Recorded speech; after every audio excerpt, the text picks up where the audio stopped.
नमस्कार, होमबिल टीवी भारत में स्वागत है।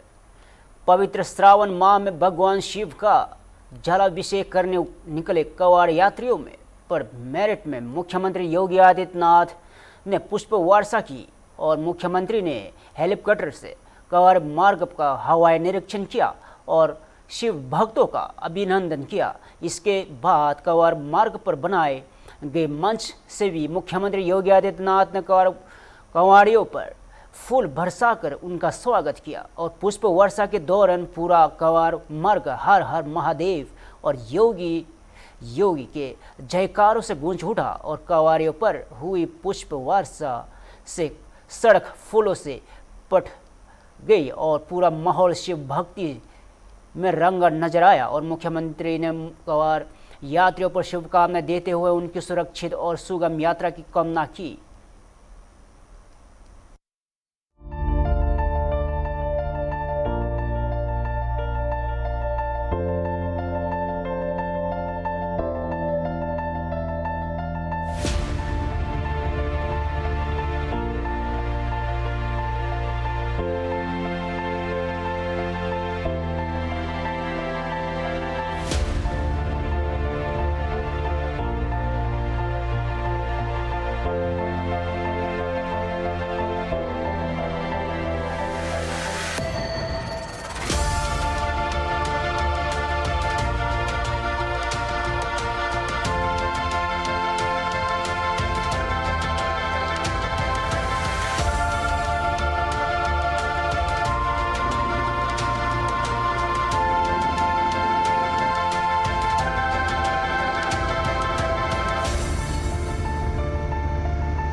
मुरादाबाद में उत्तर प्रदेश सरकार के कैबिनेट मंत्री मनोज पांडे ने राहुल गांधी की गूंज रैली झारखंड से दूरी क्यों पोस्टर और विपक्षी दलों की राजनीति को लेकर अपनी प्रतिक्रिया दी। मनोज पांडे ने आरोप लगाया है कि कांग्रेस और समाजवादी पार्टी अलग अलग राज्यों की से चल रहे छात्र आंदोलनों को लेकर दोहरा रवैया अपना रही है। उन्होंने कहा है कि झारखंड में पंजाब में छात्र अपनी मांगों को लेकर प्रदर्शन कर रहे हैं, लेकिन विपक्षी दल इन मुद्दों पर उपेक्षित रूप से सक्रिय नहीं है और मंत्री ने आरोप लगाया कि इसके विपरीत विपक्षी नेता जेएनयू में आयोजित छात्र कार्यक्रमों में सक्रिय रूप से भाग ले रहे हैं। उन्होंने इससे राजनीतिक सुविधा के अनुसार मुद्दों को उठाने की कोशिश बताया और मनोज पांडे ने पीडीए और अखिलेश यादव की राजनीति पर भी सवाल उठाए और उन्होंने पंडित प्रेम और मायावती सपा से जुड़े राजनीतिक समीकरणों पर भी अपनी बात रखी और विपक्षी दलों पर अवसर के अनुसार अपना रोका बदलने का आरोप लगाया और उन्होंने कहा है कि छात्र के हितों से जुड़े आंदोलनों की समान दृष्टि से देखा जाना चाहिए और राजनीति से ऊपर उठकर छात्रों की समस्याओं का समाधान किया जाना चाहिए। तमाम पोस्टर्स भी वहां लगे कि झारखंड से जुड़ी क्यों और प्रयागराज में ये रैली क्यों? सवाल ये है कि दोहरा चरित्र और दोहरा मानक मापदंड देश में नहीं चलेगा। एक तरफ नौजवान छात्र और यही हमारे बच्चे और नौजवान जिनको जेनजी के नाम से हम जानते हैं, आज वो धरने पर बैठे हैं, भूखे हैं, वर्षा हो रही वो भीग रहे हैं, अपमान हो रहा, अन्याय हो रहा है। अब वहाँ क्यों नहीं जा रहे हैं? आज देश जानना चाहता है, देश का जेनजी जानना चाहता है कि आप झारखंड क्यों नहीं जाते? जब पंजाब में लाठियाँ चलती हैं तो आप क्यों नहीं जाना चाहते? एक तरफ आप अन्याय करा रहे हैं अपनी सरकारों में, इसलिए कि आपकी सरकार है। और दूसरी तरफ आप केवल जेन जी के बीच में जाकर के उन्हें दिग्भ्रमित करना चाहते हैं। जेन जी भ्रमित नहीं होगा। आज वो देश को रास्ते दिखा रहा है, राष्ट्रभक्त है, देश को आगे बढ़ाने के लिए काम कर रहा है। केंद्र और राज्य सरकारें उनके साथ खड़ी हैं। जो उनकी और समस्याएं होंगी उसको पूरी संवेदना से। दिल्ली में बीजेपी नेता तरुण चुग ने प्रधानमंत्री नरेंद्र मोदी के युवाओं को दिए गए संबोधन और राहुल गांधी के छात्रों की गूंज कार्यक्रम को लेकर अपनी प्रतिक्रिया दी। तरुण चुग ने प्रधानमंत्री नरेंद्र मोदी के संदेश का जिक्र करते हुए कहा कि देश के युवाओं में ऊर्जा और क्षमता है और आने वाले दशकों में युवा भारत की दिशा तय करने में महत्वपूर्ण भूमिका निभाएंगे। उन्होंने कहा है कि युवाओं का मेहनत, तकनीक और अर्थव्यवस्था, उद्योग और विभिन्न पेशेवर क्षेत्र में आत्मनिर्भर बनने की दिशा में आगे बढ़ना चाहिए। उन्होंने प्रधानमंत्री के सशक्त युवा, सशक्त राष्ट्र के संदेश का उल्लेख करते हुए कहा है कि विकसित भारत 2047 के लक्ष्य को हासिल करने की युवाओं की भूमिका सबसे महत्वपूर्ण होगी और युवाओं को राष्ट्रीय दायित्व निभाते हुए देश के विकास में योगदान देना चाहिए। और वही राहुल गांधी के छात्रों की गूंज कार्यक्रम को लेकर तरुण चुग ने कांग्रेस नेता पर निशाना साधा। उन्होंने आरोप लगाया कि राहुल गांधी देश की प्रगति मुद्दों पर राजनीति कर रहे हैं और भारत की छवि को नुकसान पहुंचाने की कोशिश करते हैं। प्रधानमंत्री नरेंद्र मोदी जी जब भी युवाओं से मिलते हैं, युवाओं में नई ऊर्जा, उनका मार्गदर्शन, दशकों तक उनकी फ्यूचर प्लानिंग, देश की दिशा, देश उनके बारे में क्या सोचता है, देश को वो क्या दें, उनका एक एक शब्द मार्गदर्शन जैसा है। एक अभिभावक के मुंह से निकले हुए शब्द हैं। जो सीखेगा वही जीतेगा। देश के सामने चुनौतियों को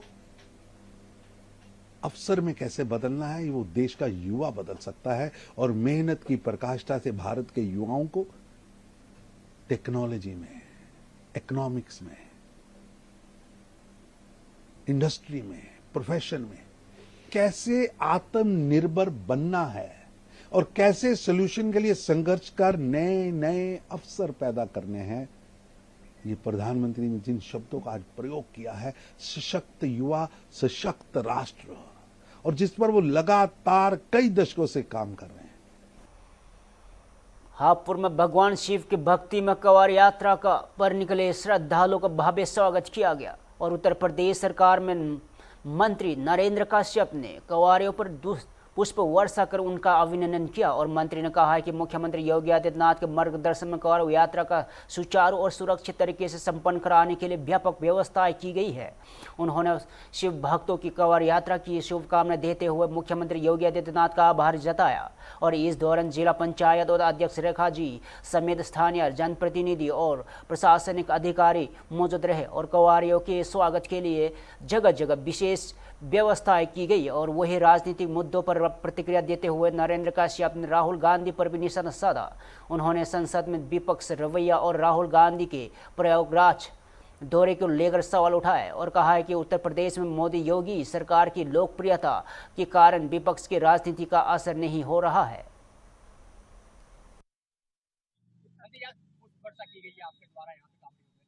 हापुड़ जनपद में भगवान शिव भक्तों का स्वागत पुष्प वर्षा के माध्यम से करने का सौभाग्य मिला।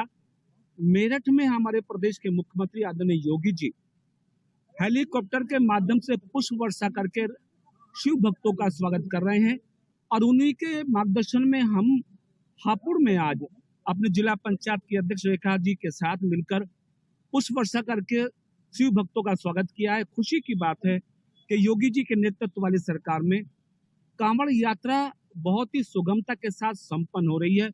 सभी शिव भक्तों को बहुत बधाई और मुख्यमंत्री जी का बहुत आभार। सांसद राहुल गांधी जी जैन जी से आज मुलाकात करेंगे प्रयागराज में। सदन चल रहा है, जहां अपनी बात कहने का अवसर सांसदों को मिलता है, वहां राहुल गांधी और इंडी गठबंधन के लोग व्यवधान पैदा करते हैं। उत्तर प्रदेश के प्रयागराज में राहुल गांधी जी का जानना और न जानना कोई मतलब इसलिए निकलता क्योंकि उत्तर प्रदेश की 25 करोड़ जनता मोदी योगी के शासन को पसंद करती है, कांग्रेस सपा को नकारती है। इसलिए राहुल गांधी जी का कोई असर प्रयागराज में जाने का नहीं होने वाला है। पटना में निर्दलीय सांसद पप्पू यादव ने बुलंदशहर में कथित हमले और जूते फेंकने की घटना के आरोपी के सम्मानित किए जाने के लेकर सवाल उठाए। उन्होंने कहा कि किसी भी हिंसक या अनुशासनहीन घटना के आरोपी को सार्वजनिक रूप से सम्मानित किया जाना उचित नहीं है और ऐसे मामलों में कानून के मुताबिक कार्रवाई होनी चाहिए। और राहुल गांधी के छात्रों की गूंज कार्यक्रम को लेकर भी पप्पू यादव ने अपनी प्रतिक्रिया दी। उन्होंने छात्र हितों और युवाओं से जुड़े मुद्दों पर गंभीरता से उठाए जाने वाली जरूरत बताई। वहीं राज्यसभा में विपक्ष द्वारा केंद्रीय गृह मंत्री अमित शाह की सदन में मौजूदगी की मांग को लेकर पप्पू यादव ने बयान दिया है और उन्होंने बताया कि राज्यसभा में सभापति सीपी राधाकृष्णन, केंद्रीय मंत्री किरेन रिजिजू से विपक्ष की इस मांग को अमित शाह तक पहुंचाने का कहा। और पप्पू यादव ने कहा कि संसद में महत्वपूर्ण मुद्दों पर चर्चा के दौरान संबंधित मंत्रियों की मौजूदगी जरूरी है ताकि विपक्ष को सवालों का जवाब सदन में दिया जा सके। अच्छा, इस देश की बेटी को जो ना बचने दे, इंटरनल पार्ट में लाठी प्रवेश करे, इंटरनल पार्ट को कपड़े फाड़ दे, लगातार गाड़ी में नंगा हमारी बच्ची को किया गया, जाति पूछ के पीटा गया, थाने में जाति पूछ के नंगा किया गया, नेहा पर इंक फेंके गए। हमारे बेटियों, जब बेटी इस देश में सुरक्षित नहीं है, बच्चे ने जेएनजी को अपराधी बनाया जा रहा है, नैरेटिव सेट किया जा रहा है। शंकराचार्य जी रियल साधु को गाली दिया जा रहा है, जूते से मारे जा रहे हैं काल नेमी साधु के द्वारा। तो आप हमको बताइए, पप्पू यादव किस खेत का मूली है? हमको तो बहुत पहले मर जाना चाहिए था। ये जो नरभक्षी साधु हैं, 10% से हैं, काल नेमी साधु, ये चंपत राय और गोविंद गिरी के जो चेले लोग और प्रायोजित सरकार के द्वारा, तो वो तो काम ही है उनका मार काट करवाना, मारना। ये तो आप देख ही रहे हो, माला फूल माला। और अखिलेश जी ने बात कही थी, राहुल गांधी जी, प्रियंका गांधी जी कई बार बचे, प्रधानमंत्री जी के घर के आगे बचे, सदन में बचे, अखिलेश जी बचे, सिक्योरिटी छीन लिया गया, बिना सिक्योरिटी के। लखनऊ में बीजेपी के राज्यसभा सांसद ब्रिजलाल ने राहुल गांधी के प्रयागराज दौरे और E20 पेट्रोल को लेकर उन पर निशाना साधा। ब्रिजलाल ने राहुल गांधी पर लगातार कथित तौर पर भ्रामक नैरेटिव गढ़ने का आरोप लगाया और उन्होंने प्रयागराज दौरे को लेकर भी कहा है कि राहुल गांधी को अपने दादा फिरोज गांधी की समाधि पर जाकर आशीर्वाद लेना चाहिए। और पेपर लीक के मुद्दे पर भी ब्रिजलाल ने राहुल गांधी पर आरोप और सवाल उठाते हुए कहा है कि सरकार की कार्रवाई की है और परीक्षाएं समय पर कराई गई है। और ब्रिजलाल ने कांग्रेस शासित राज्यों का जिक्र करते हुए राहुल गांधी के सवाल उठाया किया कि झारखंड और पंजाब में पेपर लीक मामलों को लेकर क्यों नहीं बोलते। उन्होंने आरोप लगाया कि राहुल गांधी चुनिंदा मुद्दों पर राजनीति करते हैं। E20 पेट्रोल और मुद्दों पर भी बीजेपी संसद ने राहुल गांधी के पर दावों का खारिज किया और उन्होंने कहा कि E20 पेट्रोल को इस्तेमाल से वाहनों का सामान्य संचालन पर कोई प्रभाव नहीं पड़ा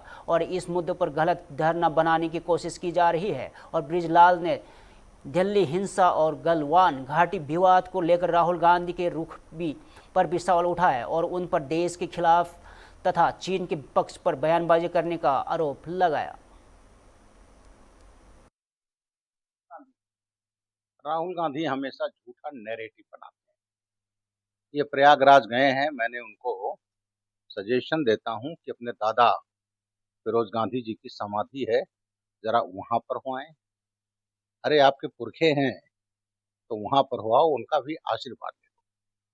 जहां तक उन्होंने पेपर लीक की बात करी है, उसमें कार्रवाई हुई है और कई तो उसमें जो नेशनल टेस्टिंग एजेंसी के अधिकारी नहीं है वो भी गिरफ्तार हुए, कार्रवाई हुई है और प्रॉम्प्टली पेपर लीक हुआ और उसके बाद करके परीक्षा कराई गई। और पटना में बीजेपी सांसद राजीव प्रताप रूडी ने प्रधानमंत्री नरेंद्र मोदी के IIT कार्यक्रम में युवाओं को दिए गए संदेश की सराहना की और उन्होंने कहा कि युवाओं की जिज्ञासा, उत्साह और नई चीज़ें सीखने की लालक हमेशा बनी रहनी चाहिए। उनके मुताबिक यही गुण युवा शक्ति की पहचान है और राजीव प्रताप रूडी ने प्रधानमंत्री के युवाओं से सीधे संवाद को महत्वपूर्ण बताते हुए कहा कि देश के नेतृत्व और युवा पीढ़ी के बीच इस तरह के संवाद सकारात्मक है और उन्होंने कहा कि युवाओं को देश के भविष्य और विकास की सक्रिय भूमिका पर निभानी चाहिए और बिहार में बढ़ते अपराध के मुद्दों पर भी लेकर भी बीजेपी संसद ने चिंता जताई। उन्होंने कहा है कि कानून व्यवस्था से जुड़े विषयों पर गंभीरता से काम करने की जरूरत है। तेजस्वी यादव की डीजीपी से मुलाकात पर भी उन्होंने प्रतिक्रिया दी और रोदी के तेजस्वी यादव की बिहार में सक्रियता और सवाल पर उठाए और कहा है कि उन्हें राज्य में लगातार मौजूद रहकर अपनी पार्टी जनता के बीच काम करना चाहिए और वही बंकीपुर से प्रशांत किशोर की जीत से जुड़े सवाल पर उन्होंने कहा है कि चुनाव में विपक्ष का होना जरूरी है और चुनावी नतीजा हमेशा जनता के हाथ में होते हैं और राजनीति में परिणामों को लेकर पहले से निश्चित अनुमान लगाना संभव नहीं है। बात रखी है कि युवाओं को अपनी क्यूरियोसिटी नहीं खत्म होने देना चाहिए। ये तो एक ऐसा संवाद है जो बहुत भीतर का संवाद है कि अगर युवक में क्यूरियोसिटी नहीं हो, उत्साह नहीं हो और विषयों को जानने की इच्छा ना हो तो फिर वो क्यूरियोसिटी के ना रहने की स्थिति में युवक नहीं रह जाएगा। और मुझे लगता है कि अभी जो माननीय प्रधानमंत्री फिलहाल के लिए इतना ही। तजर को देखते रहे भारत।